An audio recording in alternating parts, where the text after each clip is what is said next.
Hi everyone, it's Bridget, and today I'm excited to show you the Nightmare Before Christmas tarot deck. It's one of my favorite movies, so I'm excited it's finally in a tarot deck form. This front cover here is from the end of the movie, and it has a cute little skull at the front here, and a little spider, and the doll. And what's nice is that if it would focus, there we go. It has the title and some little illustrations throughout on each side, so that no matter where you put it, you'll be able to tell which deck this is. And it also has the circle thumb holder thingies. If you know what it's called, let me know. What's nice about the cover too is that, as you can see, hopefully, it has some gold foil on it, which makes it nice and fancy. The box itself is pretty big, but not as big as the cards are. Makes it easy to bring out, and the inside are just lines, and this is the inside of the box. And they do provide a guidebook. So they have an introduction, understanding your deck,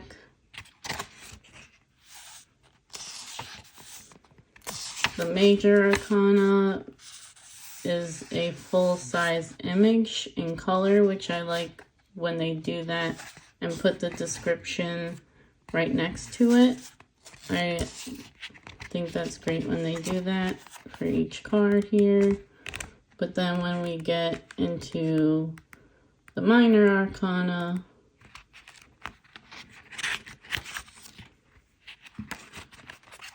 the images do become smaller and they're all on one page here, which is fine. But I like the consistency of this kind of format throughout a guidebook. And as you notice, they do change these, so instead of pentacles, they're presents.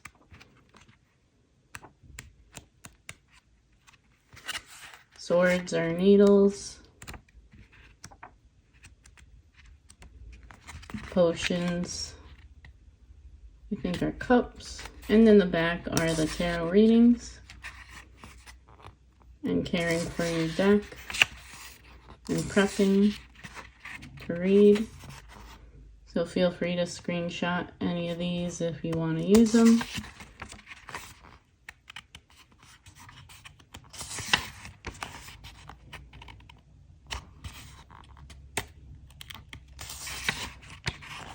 And then at the very end, there's a bit of information about the author and the illustrator. Yeah, here in the introduction are where they share which suits are which, and the candles are the wands. I knew I left out one of them. That is a nice guidebook here. This is the inside of the box. It has a nice purple ribbon, easy to lift up. This is the inside, much like the other one. These are the backings of the cards. They're not too big of a size for the cards. I think they're easy to manage, and as you can see, I started to gild some of these edges. You know, it's Disney. I feel like they could have splurged a bit more on gilding the edges, even if it was like silver or black to go with the rest of the deck here. And also the cardstock, I feel like, is a bit flimsy, so when I do use it, I am a bit more careful with it than other decks that I have. I feel like that's mostly what I hear with the Disney decks, is that a lot of the cardstock is pretty thin. And I've had this deck for a while now, so it's not going to be in order when I go through it. And eventually I will finish edging them. It's just a lot of work to go through 78 cards, so I'm just taking my time with it and getting to know the deck as well.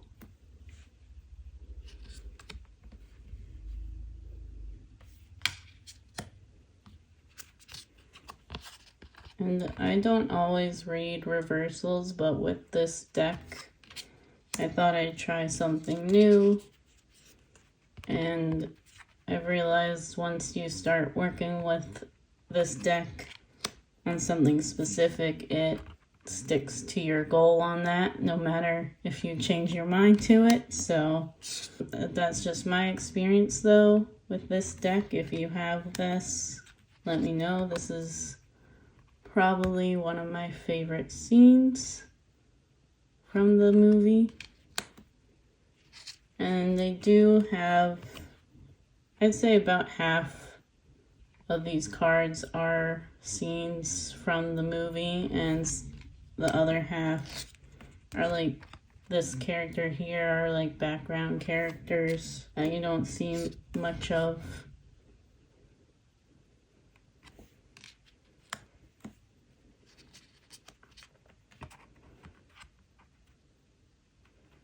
And they do have some of these kinds of cards here, but I do prefer when they have the full illustration, even if they're just of the background characters. It just provides more information, I feel like, than having something simple like this.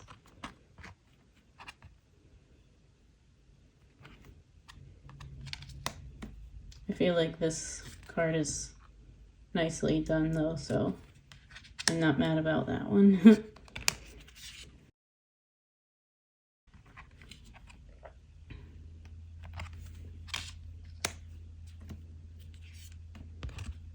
This is when he faces Oogie Boogie.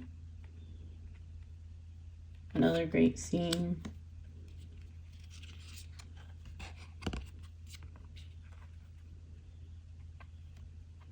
And I think it's maybe meant to be Sally's heart with all the stitching in here.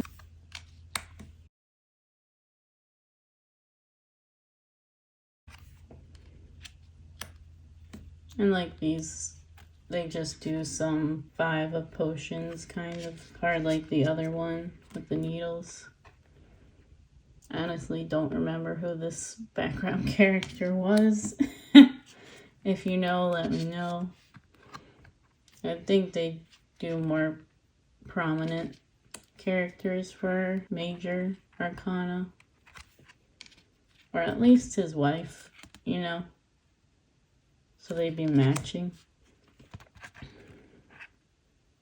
I love that this is the Chariot card. 0 leading them through the fog.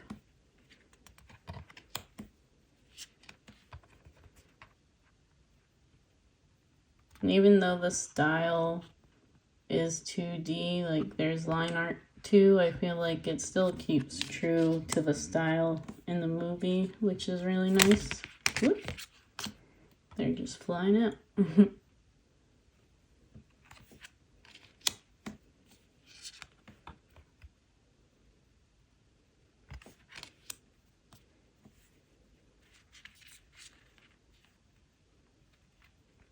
I know, I like this, how they did this card.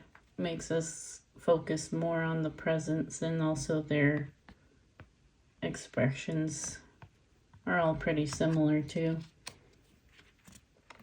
Of course, the lovers, the end game ship.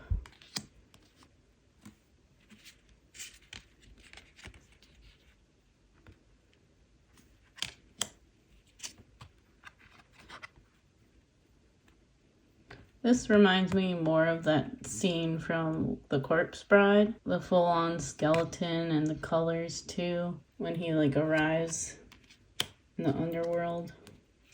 Victor. That's his name. I love this death card. is just of the scene, but it's simple, but it says it. And like I mentioned, the candles, the wands for the candles, they mostly just do things like these.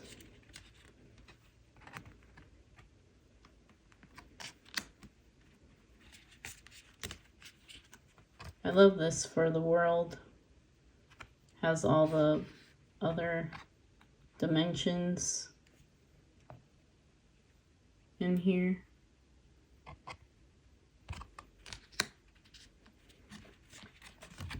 I feel like him for King of Needles is perfect. Or Emperor would be good. Like controlling.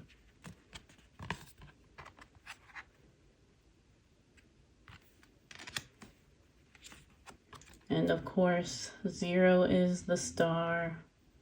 I just love how they did this card. And even though it's at night, the only thing that's glowing is his nose, which is nice because it just goes straight back to him.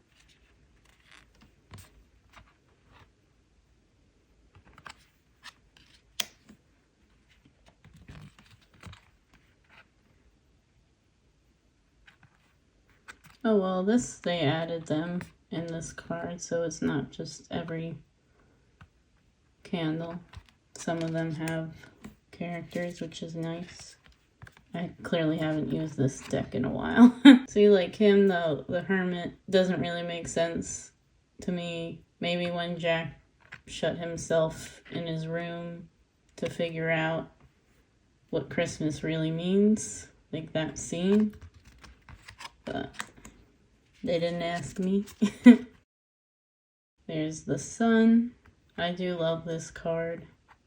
Some of these illustrations, I really like how they emphasize them from the movie, but also make some new scenes. Like this is when they go to capture him. Sandy Claus.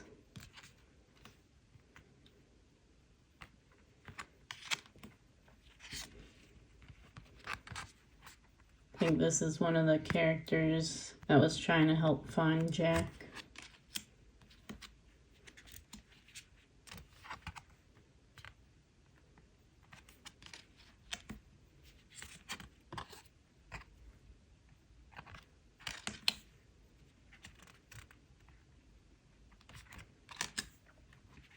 This is another favorite of mine.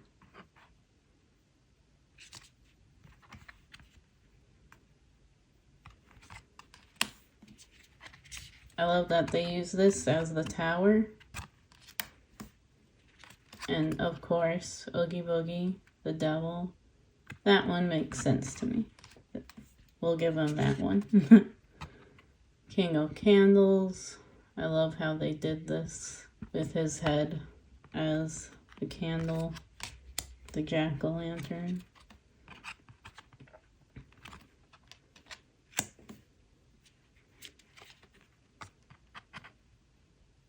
And Sally just wasn't in the High Priestess. She's in the other ones too, which is nice.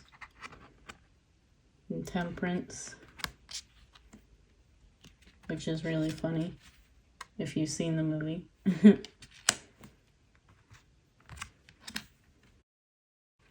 Some more of the background characters working on Christmas time.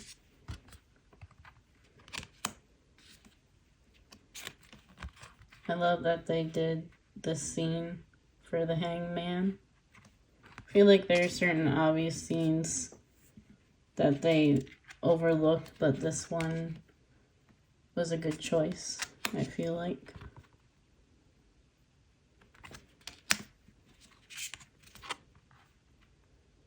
When she's trying to stitch herself back up.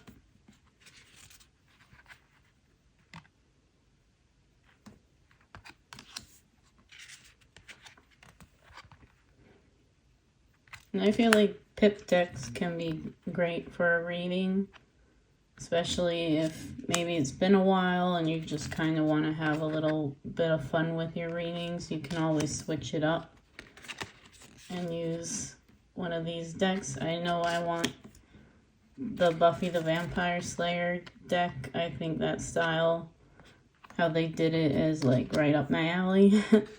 So that's certainly on my list.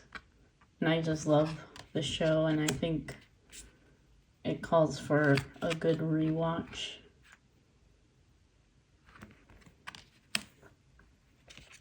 And also, if you're just passionate about a show or a movie, it'll show in your readings, and I think that having that emotional tie and connection can really help too.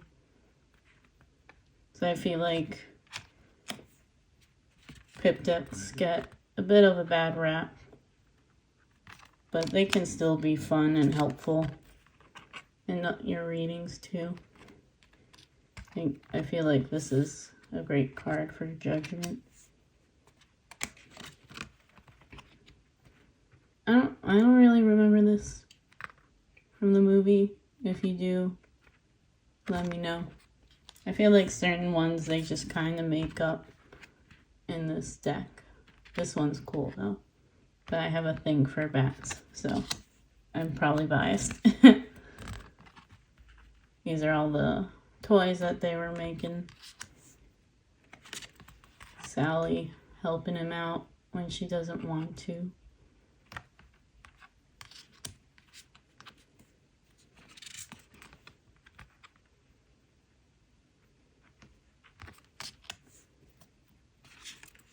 I love this one too, for Justice.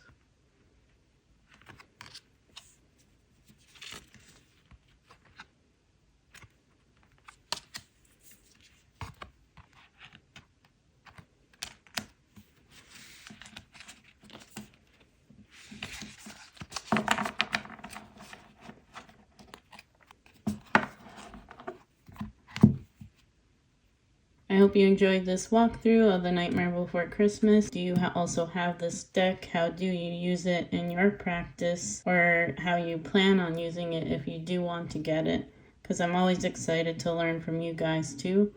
Like I said, I haven't used this deck in a bit of a long time. So I'm excited to bring this back out. What's nice about this deck and the movie is that it's a 2-for-1 kind of deal. You can use it for Halloween and also the winter time. So that's really nice that you don't have to buy like a bunch of decks. If you want to work seasonally, you can just stick to this one too. And the guidebook, like I showed, does have a nice introduction of what the suits are. It can get a bit confusing if you are a beginner of tarot, but if you think having like the deck from your favorite movie will help you learn from using tarot, then all the more power to you. I feel like that probably would have helped me out more and make it less overwhelming if I did that when I first started, but I feel like there wasn't a lot of these kind of pip decks when I first started, so I'm glad that they're becoming more popular now. Thanks so much for watching. Bye.